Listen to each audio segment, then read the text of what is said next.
In terms of the issues related to investment by those who had the first move advantage, let me just first of all congratulate Natalie, because she runs a platform that is responsible for more than 97% of all the mobile payments in this country. That's remarkable. And I want to say that the reason why EcoCash is the biggest is because of Econet, because it rides on the platform of Econet, which is the biggest network, mobile network in this country.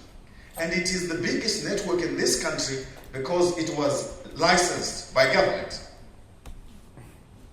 It is one of the biggest payers of taxes to Wachinamasa. It is the biggest taxpayer because they make the money. They make the money because they were licensed by government. They do so because government protects them to maintain that position. If government did not want EcoCash to be the largest or Econet to be the largest, we could have opened our gates for Safaricom to come and operate M-Pesa in this market. We could have allowed MTN to set up in this market and offer the services that Econet offers. And I can assure you, they come with a huge pocket to dwarf any player in this market. And they've been knocking on our doors.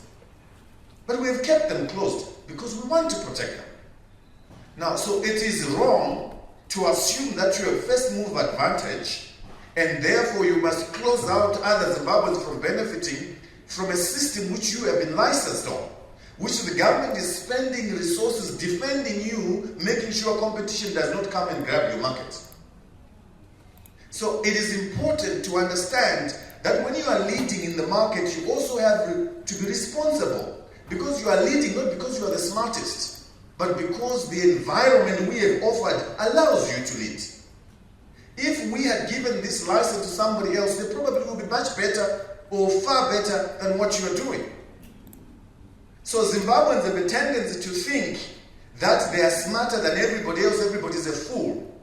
And that government doesn't understand that the reason they are successful is because of them, the government. So today I want to make it clear that Econet, EcoCash are very successful thanks to the government of Zimbabwe, because we protect them. But when we say we have a crisis and we need to open up doors to allow other Zimbabweans to now utilize the infrastructure you have built because you were at the right place at the right time and you're operating on a finite resource, which is a frequency, and we cannot create many frequencies to allow other players to come on board. Open up the infrastructure for others to share. Now, when EcoCash, TaylorCash, and One Wallet came to the ministry and said, we recognize that government has the biggest infrastructure in terms of post offices, more than 230 across the country. We would like to operate our mobile money services through these post offices. We didn't say, oh, we spent a lot of money, so we need to recover it. Allow Zimpost to do it first before you do it. We opened up the postal network so that EcoCash could be as big as it is today. So it is not wrong for government to expect Econet or EcoCash to share its infrastructure as well with other operators. And when we say share with other operators, there's a tendency to believe that we want to promote Net One. I want to make this very clear. I don't support mediocrity. If they cannot compete with EcoCash, that's it. Let's find other people who are good to run Net One to be able to do that. But we want this opportunity not for those who are already in the market. We want young men and women who are coming up with brilliant value-added services to sit on your infrastructure for a fee. Now, if somebody else brings a Super Cash instead of EcoCash, you must be allowed to use the infrastructure of EcoCash. It must be another revenue center for EcoCash that we are now also sitting on their platform. But we can't block everybody. We are saying e-advantage only license. There are Zimbabweans who are smarter today, who deserve those licenses, but they no longer have the opportunity. But allow your infrastructure to help others who want to get into business. Not telecash, not EcoCash, because they must build their own systems. But what about those Zimbabweans who have brilliant ideas, who want to sit on that infrastructure, who can no longer get a frequency that you obtained as a license? That is what we would like to promote. If you have built infrastructure, allow other people to use that infrastructure. One of the things I avoided mentioning in my speech is the cost of mobile money services. And I'm sure, Natalie, you have heard that there are a lot of complaints that EcoCash is very expensive. This is a market reaction, but EcoCash is very expensive. We believe EcoCash can reduce its costs if it allows other new players, old players, to share its agency network. And I know one of the reasons why you're expensive is you incentivize your agencies. You give them a higher percentage of the transactions they do.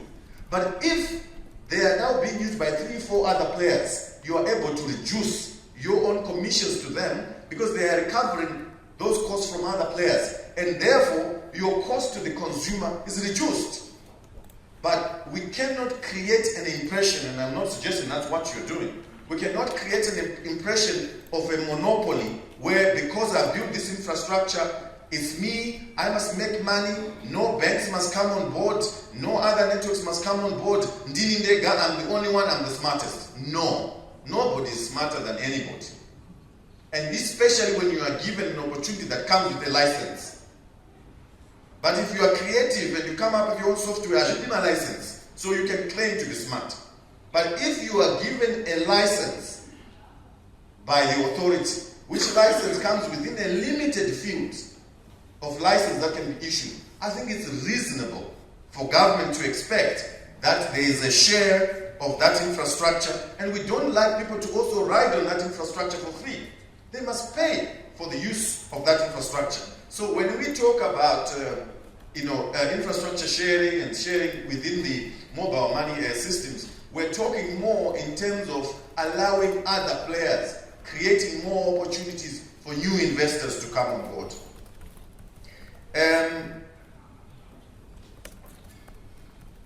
I think that you had Natalie presenting here, and she emphasized one of the biggest advantages that we have for this NFC to be adopted rapidly is the fact that we have mobile penetration of more than 105% in this country, probably active of 95%.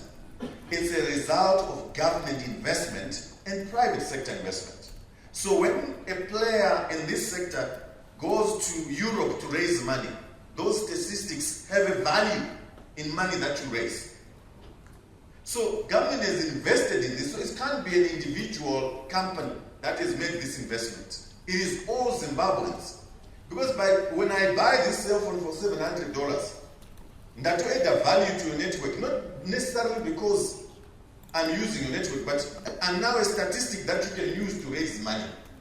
Similarly, if government is invested in telecommunications infrastructure, which allows for mobile money to now take place, clearly it must be recognized that it has done something, and therefore when we are considering our business strategies, we must not look at what government requests as necessarily trying to undermine other businesses. In fact, we like the success that Econet and EcoCash have done.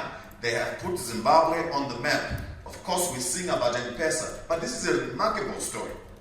It's probably, given our population and the time when it has taken to develop EcoCash, it's a phenomenal story. It must be used as an example. They don't like to use Zimbabwe in good examples internationally.